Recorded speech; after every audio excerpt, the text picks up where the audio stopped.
A cheia recorde no Rio Amazonas faz as águas subirem 9 metros e inunda 1/3 do estado do Pará. No Globo Repórter desta noite, você vai ver como o povo da região está conseguindo viver 6 meses dentro da água. Nosso primeiro tema: a droga e o álcool no trabalho. Um problema grave que preocupa cada vez mais as empresas. Nos Estados Unidos, 20 milhões de pessoas vão ser obrigadas no ano que vem a passar pelo teste de drogas, uma exigência de muitas empresas. No Brasil, o problema maior ainda é o alcoolismo. Além do prejuízo na queda da produtividade e nos acidentes de trabalho, o consumo de álcool e drogas por quem trabalha cria sérios riscos em setores como o de transportes. Estão se tornando comuns os acidentes causados por trabalhadores embriagados ou intoxicados, com vítimas inocentes. Chase, estado de Maryland, 4 de janeiro de 1987. Um trem de passageiros da empresa Amtrak bate num trem de carga que avançou um sinal de parar. Os 2 maquinistas do trem de carga tinham acabado de fumar um cigarro de maconha. 16 pessoas morreram. Uma delas era Charis Horn, que voltava para a Universidade de Princeton depois de passar o Natal com a família. Os pais de Charis ficaram famosos por fundarem a Safe Travel America, Viagem Segura pela América, uma organização que quer tornar obrigatórios os testes de consumo de drogas em trabalhadores de transporte e de outras atividades de risco. No local do acidente, o pai de Charis lamenta o fato da filha dele ter morrido porque o maquinista fumou maconha e não prestou atenção ao que estava fazendo. Ele acaba se emocionando.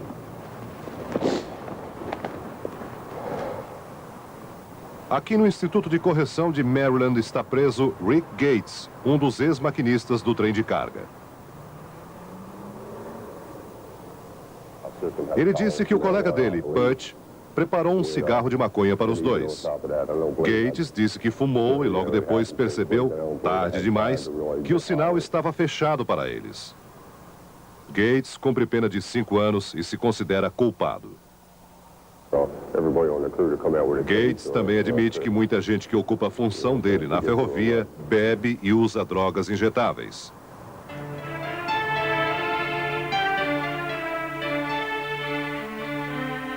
A luta dos pais de Charis agora se trava nos gabinetes do Congresso, em Washington. Eles tentam convencer deputados e senadores da necessidade dos testes periódicos de droga. Mas ali mesmo há quem lute pelo contrário. Este advogado defende os interesses das ferrovias e é contra a medida.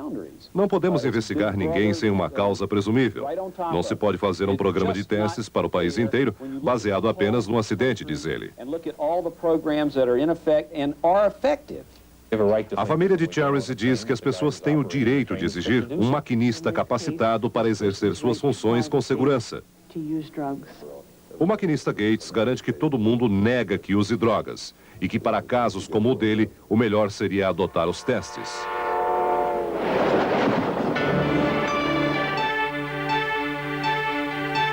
Esta operação policial, filmada no ano passado por uma câmera de amador na cidade de Marion, estado de Ohio, mostra o resultado da entrada em ação da mais nova arma de combate às drogas no trabalho: a espionagem. Empregados de uma fábrica são presos em flagrante por comprar drogas no trabalho.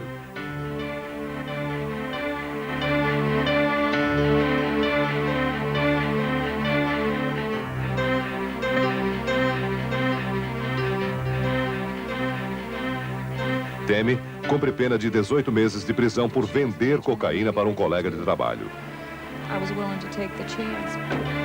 O colega de trabalho dela, Bo Piper, é na verdade um espião. Um homem que foi contratado para descobrir quem compra, vende e consome drogas na fábrica.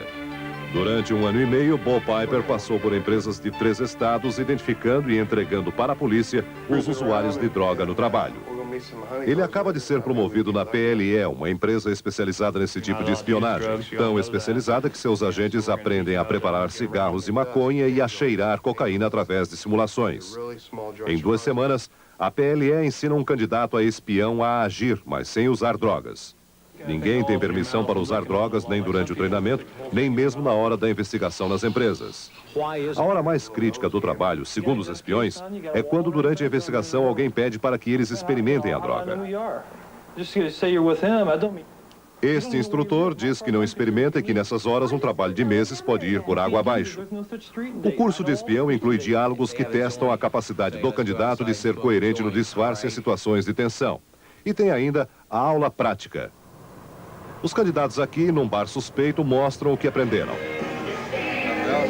A câmera preto e branco acompanha o momento do contato de um deles com a traficante.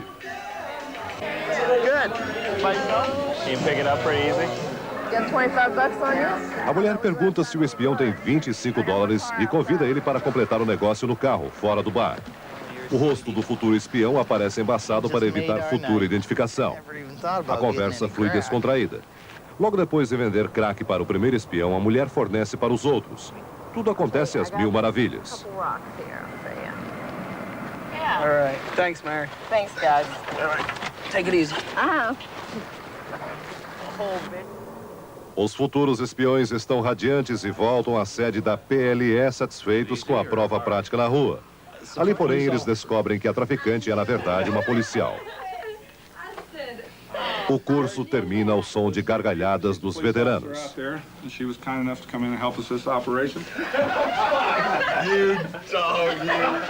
Bill Taylor, dono da empresa, justifica a espionagem dizendo que o país está numa guerra contra as drogas e que toda guerra exige espiões. Pessoas que se infiltram do outro lado para saber o que o inimigo está fazendo. Estamos aqui para isto, diz ele. Este ano, os laboratórios de análise norte-americanos devem processar mais de 15 milhões de testes de uso de droga, a maioria encomendados por empresas na admissão de novos empregados. Este é um laboratório especializado nesse tipo de teste. Fica em Chicago e é um dos maiores do país. Aqui, a segurança para evitar a adulteração de amostras é parecida com as das caixas fortes dos bancos. Não há nomes, sobrenomes ou identificação de empresas nas amostras. Só números. O exame tem duas fases. Na primeira são detectadas na urina vários tipos de drogas, incluindo os remédios para dor de cabeça, para baixar a febre e outros medicamentos.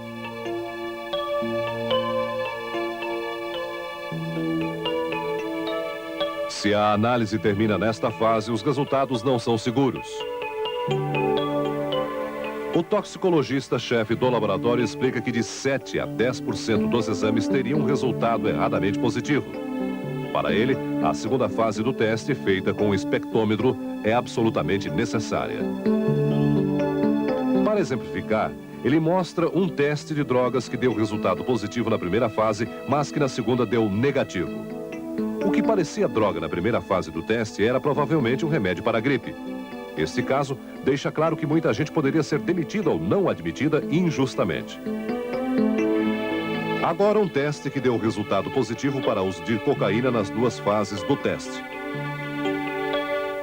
As estatísticas nos Estados Unidos indicam que 1 em cada 6 testes feitos em trabalhadores dá resultado positivo.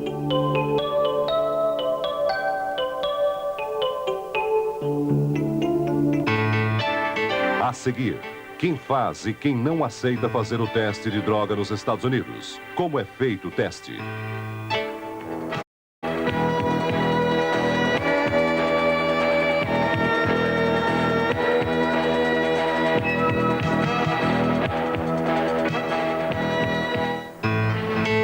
Este é um bairro pobre da cidade de Filadélfia.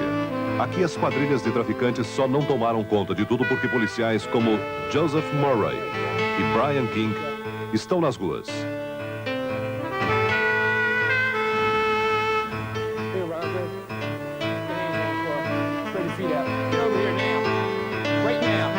Os dois juntos têm 20 anos de serviço. Mais cedo ou mais tarde, vai chegar o dia em que os dois serão convocados para fazer um teste de uso de droga.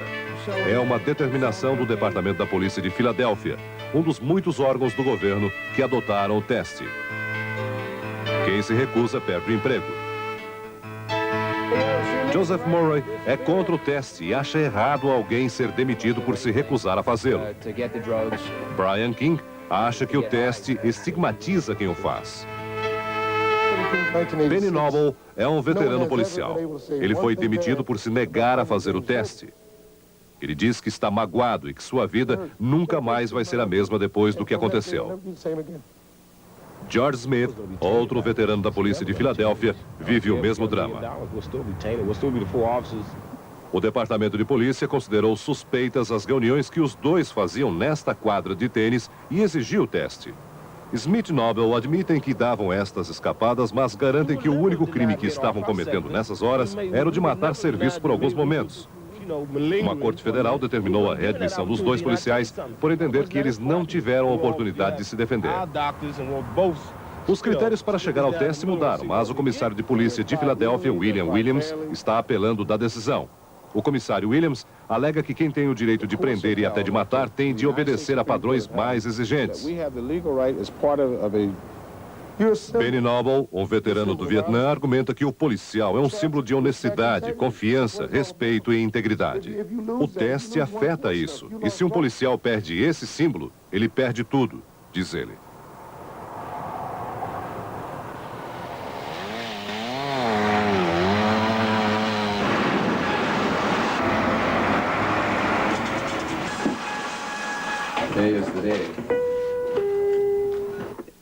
Este foi um dia diferente na vida desses empregados de uma madeireira do estado de Oregon. Eles são mais 3 operários americanos sorteados para um teste de uso de drogas no trabalho.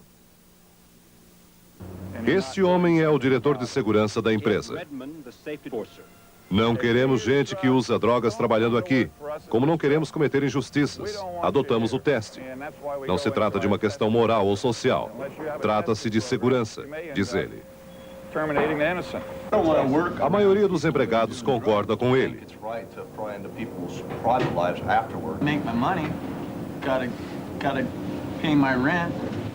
Mas há alguns como este que consideram o teste uma invasão da privacidade e um desrespeito à norma constitucional de que não se pode fazer busca e apreensão sem uma causa provável. Michael Wanamaker diz que foi insultado e que não fará o teste novamente para arranjar outro emprego.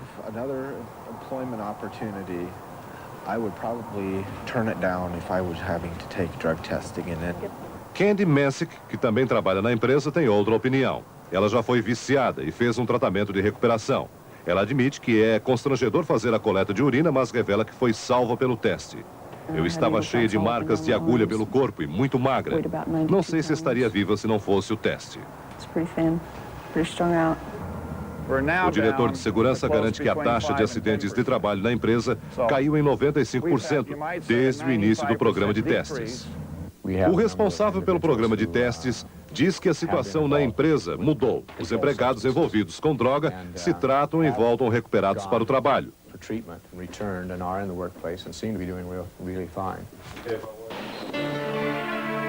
O teste dos 3 operários feito no dia da reportagem deu resultado negativo. Este computador da Universidade Johns Hopkins, em Baltimore, avalia os efeitos da cocaína no organismo de um viciado que se dispôs a participar da experiência. Os aparelhos indicaram que durante 1 hora e 40 minutos, os reflexos desse homem ficaram comprometidos pelo uso da droga. O voluntário diz que já usou cocaína no trabalho e que a droga no início o estimulava a ser mais produtivo. Mas depois começam os problemas, diz ele.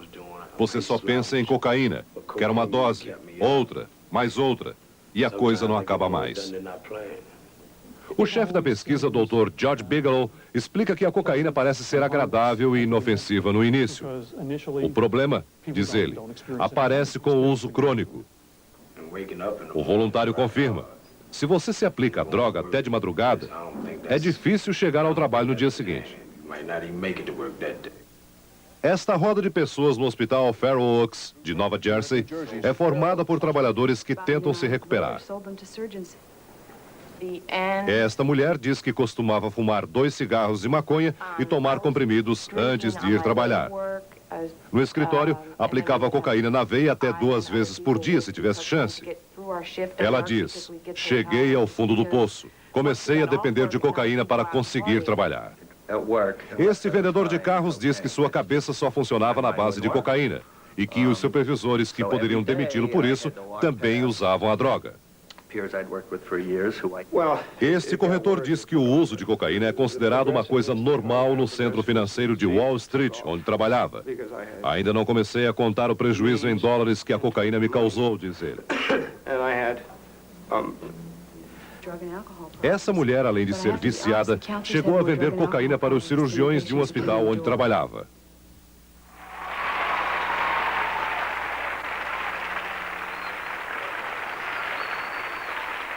Mas não é só em escritórios fechados que a cocaína está fazendo vítimas nos Estados Unidos. Há 4 anos, o álcool e a cocaína quase encerraram para sempre a carreira do jogador John Lucas, astro do Seattle Supersonics. As pessoas diziam que eu podia perder a carreira no basquete por causa das drogas. Na verdade, eu quase perdi foi a vida, diz ele. John estava no time do Houston Rockets, quando começou a perder treinos e jogos por causa das drogas. Chegou a tentar uma reabilitação, depois de ser afastado por um exame antidoping. Mas o dinheiro sobrava na época e ele acabou voltando ao álcool e à cocaína. Na segunda vez em que o exame antidoping acusou a presença de drogas em seu organismo, John começou um lento caminho de volta. O técnico do time do Milwaukee Bucks, Del Harris, acreditou em John e lhe deu um lugar no time. Hoje, John está jogando pelo Seattle Supersonics, recuperado, e dizendo-se disposto a jogar até os 40 anos. No dia do jogo contra seu antigo time, em Milwaukee, ele teve um compromisso importante. Foi até a sede dos Alcoólicos Anônimos da cidade para pegar o certificado de que não bebe há 3 anos.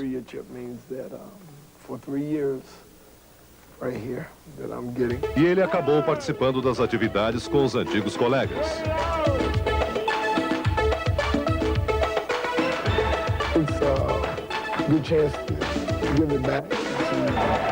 Naquele dia, o time do Seattle Supersonics perdeu. Mas, para John Lucas, foi mais um dia de vitória na profissão.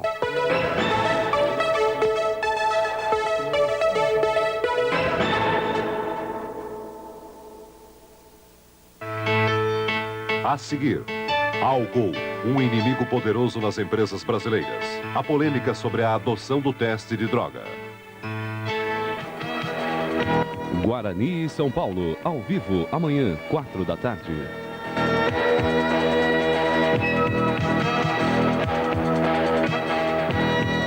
Estamos aqui.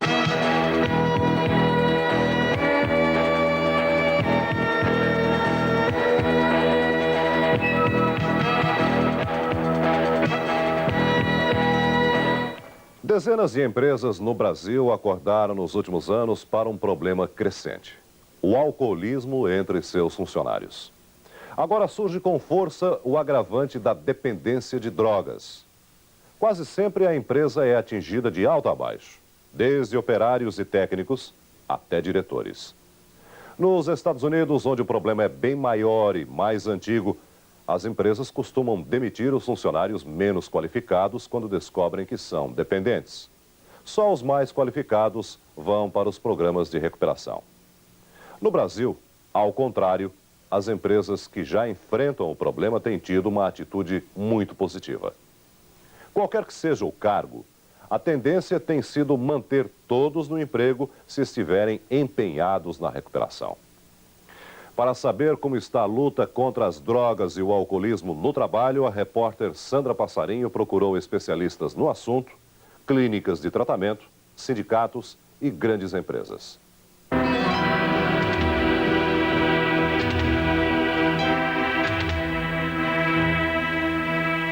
A Petrobras é uma das empresas brasileiras que começam a se preocupar com um problema que pode surgir a qualquer momento nas plataformas da Bacia de Campos, nas perigosas operações em alto mar, nos sofisticados complexos tecnológicos, nas áreas de pesquisa em plena selva amazônica, nas delicadas missões submarinas e nos escritórios. O problema chama-se alcoolismo. Esta é uma das refinarias da Petrobras, a maior empresa do país. A Petrobras tem cerca de 60 mil funcionários e todo o seu sistema, no país inteiro, está envolvido num programa de combate ao alcoolismo. Animado para mais um dia? Bota o negócio aí pra mim. Ô, Roberto, que isso? Vai começar a beber de manhã Para já? com isso, peraí, rapaz. Pra cima de mim. Pra cima de mim, bota o negócio aí pra mim. Será que você não entende? Eu preciso beber alguma coisa. Este vídeo foi feito para exibição interna e recria situações registradas pelos assistentes sociais da Petrobras. Licença, doutor Paulo. Você quer falar comigo? Por favor, senta aí, gato. Eu vou encaminhar você para o serviço social.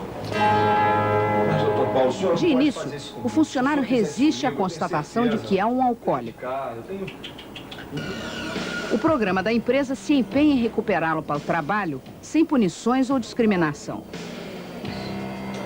A família dele também é chamada a participar do tratamento feito em clínicas especializadas.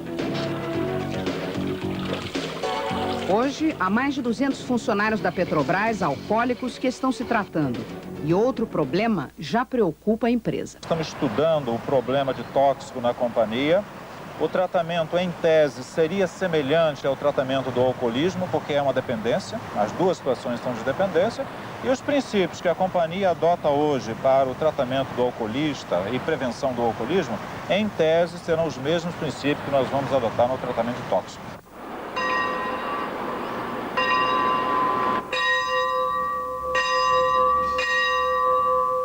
Esta casa já foi um convento. Hoje, o toque deste sino regula as atividades aqui como parte do tratamento de recuperação dos dependentes em drogas e em álcool. A Vila Serena é uma iniciativa pioneira.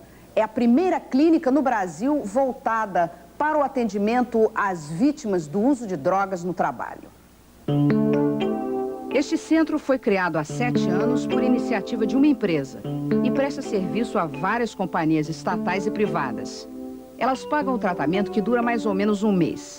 Este rapaz, escriturário de uma estatal, já teve alta e está em fase de readaptação. Você consumia drogas no local de trabalho?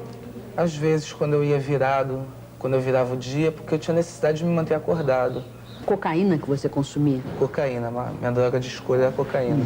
O que foi acontecendo na sua vida, na sua casa, no trabalho? Eu fui mudando, eu deixava de produzir, chegava atrasado, faltava, inventava desculpa, né? Pedia pra minha mãe ligar pro trabalho dizendo que eu estava doente, ia no médico pegar os dias, arrumava mutretas pra me drogar, né? Esse outro paciente está começando o tratamento. Não passava na minha cabeça que eu fosse um alcoólatra, né? Eu sempre,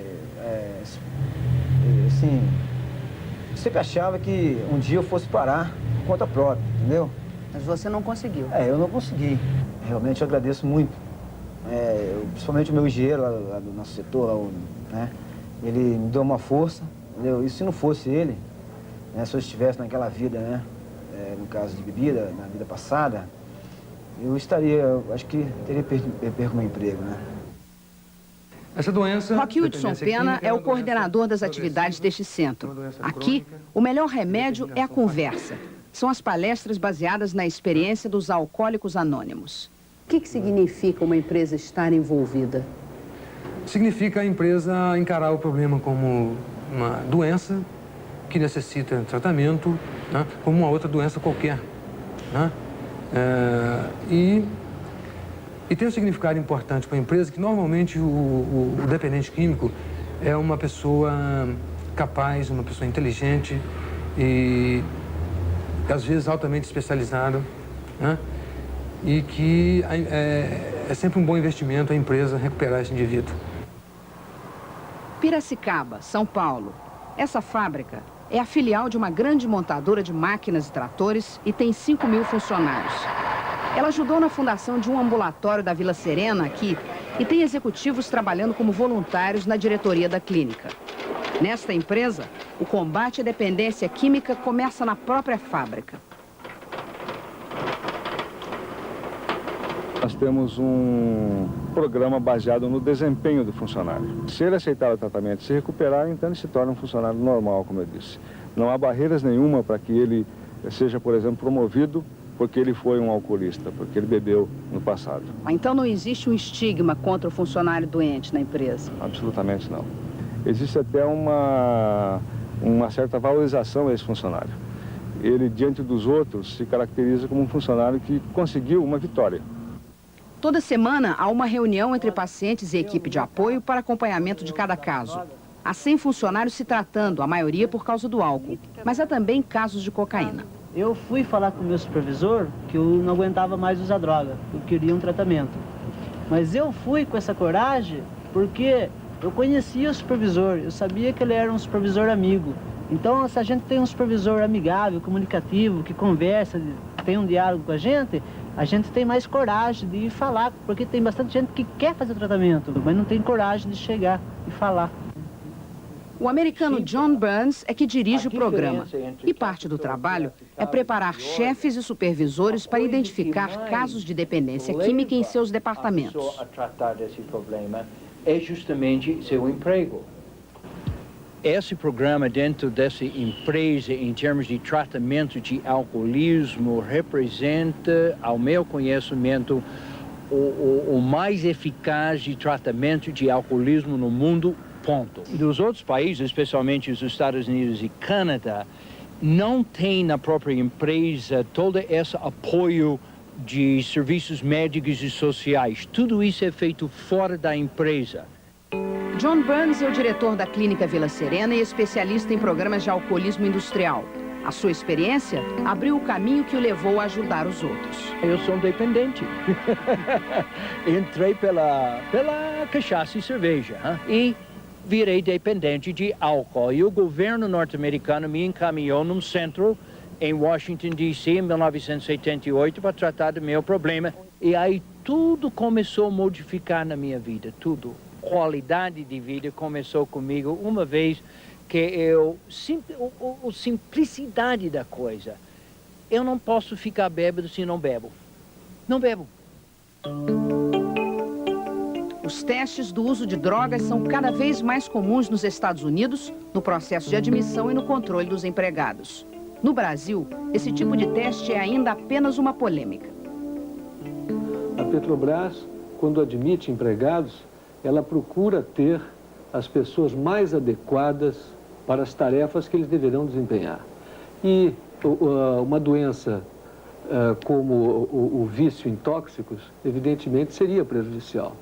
Então, nos parece que esse problema chegará ao momento em que, nos processos seletivos, isso deva ser incluído. No Brasil, nós ainda não contamos com laboratórios, pelo menos de que nós tenhamos conhecimento, que possam realizar testes ou estejam realizando testes em quantidade suficiente para que a gente tenha confiabilidade nesses testes. Essa medida não violaria o direito dos indivíduos? Não, eu acredito que não viola, porque se trata apenas de uma prevenção da empresa que vai admitir o seu empregado. Ela vai pagar a esse empregado para produzir para ela. Então ela tem o direito de saber até que ponto essa pessoa mereça a sua confiança. Eu seria a favor do exame pré-admissional, como sou, desde que, uma vez constatado algum tipo de problema como este, que a pessoa não perca o emprego, mas seja encaminhado para tratamento. O que normalmente não acontece. Confesso que me assusta o fato de eu estar, por exemplo, num voo e pensar na possibilidade do piloto estar sob efeito de cocaína ou de álcool. No entanto, qualquer conduta repressiva, eu penso que tende a estigmatizar o doente. Teste antidroga indica que existe uma droga no sistema daquela pessoa. Não indica que é dependente. É um investimento alto num resultado que não é muito utilizável. É interessante que uma das drogas que está reaparecendo em uso agora é LSD. Você pode realmente ter uma pessoa que utilizando LSD numa maneira que vai prejudicar muito o trabalho e eles não pegam no teste.